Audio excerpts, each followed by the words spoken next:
welcome everyone. My name is Janet. I'm working through the King James's Bible and I'm working through the book of Joshua right now.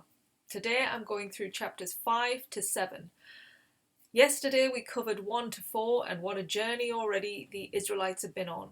They have left their safe haven on the opposite side of Jordan. They've now crossed the river, thankfully to the Lord who opened that path up for them, again like he did with the Red Sea. Now they are in Gilgal, and this is where our story carries on. So now the Amorites and Canaanite kings have heard what's happened. They know that now the Israelites have moved across the Jordan River, thankful to their God. And they are in fear. They are worried they're coming to get them. So that's where they stand. Meanwhile, in Gilgal, we have the Lord saying to Joshua that all of the men need to be circumcised. So he wants Joshua to get flint knives made and to circumcise all of the men. This is because the men that previously left Egypt were already circumcised. They were kept in the wilderness, remember, because they did not follow God's commands, so he kept them out there for 40 years so that then their new generation would be the ones that he would then give the promised land, and they are not circumcised. So that is why this has to take place. So Joshua followed those commandments, all the men were circumcised, and they stayed in that camp until they were all healed. Then on the 14th day of the first month, they have a Passover. That is the Passover like they did for Egypt, coming out of Egypt. It's like they've come over Jordan now, the Jordan River. So they have this Passover, and instead of having manna, the Lord didn't provide them with that. Instead, they have the fruits of Canaan. The next part in this chapter is Joshua moves towards Jericho, the land of Jericho, and he meets in front of him a man with a sword. And he says to the man, "Are you a friend or are you an enemy?" And the man says, "I am a messenger from the Lord." And on hearing this, Joshua drops to his knees and asks, "What do you want? What is it you want me to do?" And the man says to him, "I want you to take off your sandals quickly, because you are stood on holy land." And that closes chapter 5. Chapter 6 now is the falling of Jericho. So this is the big battle.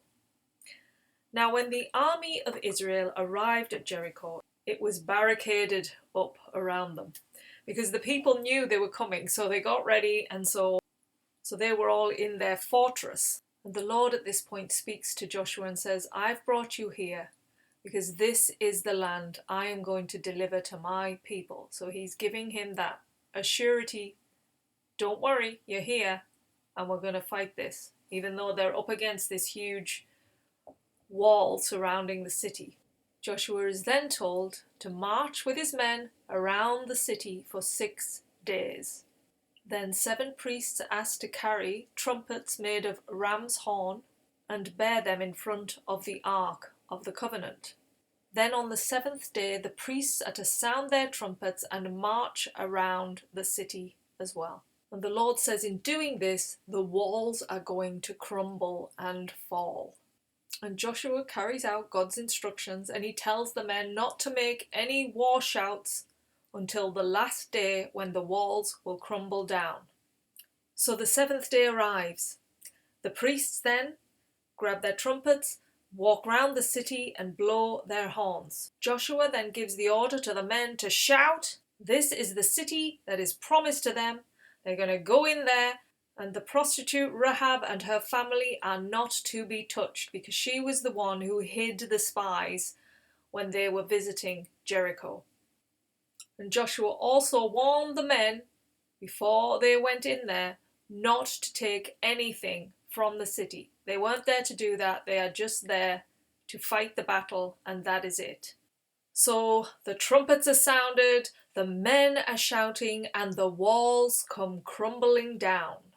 And the men with their swords charge into the city, and they killed everyone in their path, apart from Rahab and her family. And when they were finished, the Israelites had officially seized Jericho as their own, and Rahab and her family joined the Israelites, and they became part of their community.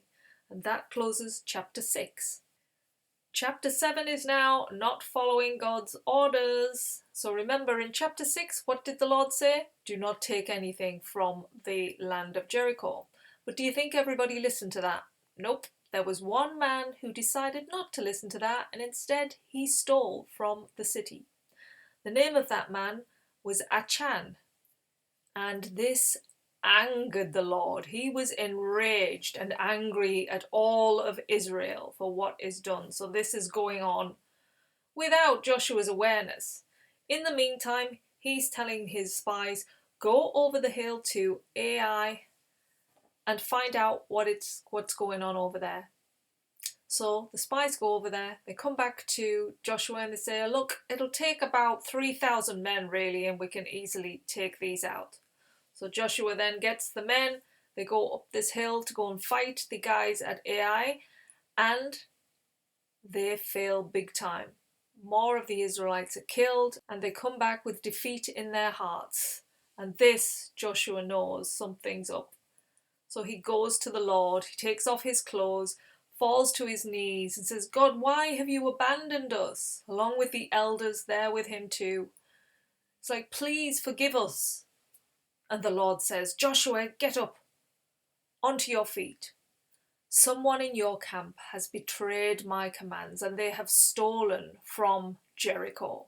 This has angered me, and you need to find the person who's done it to sanctify Israel, and whoever it is shall be burned.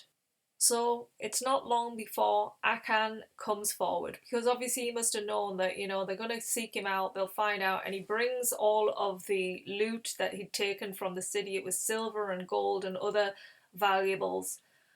And he's like, I'm so sorry, here is. But unfortunately, Joshua takes Achan, his family, all of his animals to the valley of Achor, and there they are stoned to death. And then God burns them, and his anger is then diminished. He's sort of giving that justice back to the Israelites, because they've now sanctified their camp of what God would class as evil for going against his rules, so they can now move forward in their journey. It's pretty sad for Achan and his family, they've all lost their lives for this, going against the Lord. So again, it is showing God's wrath. If you step 1 foot out of place, you are turned to dust almost. And that sad chapter closes chapter 7. So we've had conquest over Jericho, we've had defiance in the camp, we've got Rahab now and her family who are now with the Israelites. So they've learned a lesson, they're all circumcised, ready now, have the land of Jericho, and are going to move forward in the next journey in taking over the promised land, so that they can get into this way of life with the Lord. They've still got a long way to go in terms of learning, because people are still falling over, and unfortunately it's costing them their lives and their families' lives. So yeah, that closes our 3 chapters today, and we'll be back again tomorrow for more within the book of Joshua. Thanks for being here. Take care. Bye.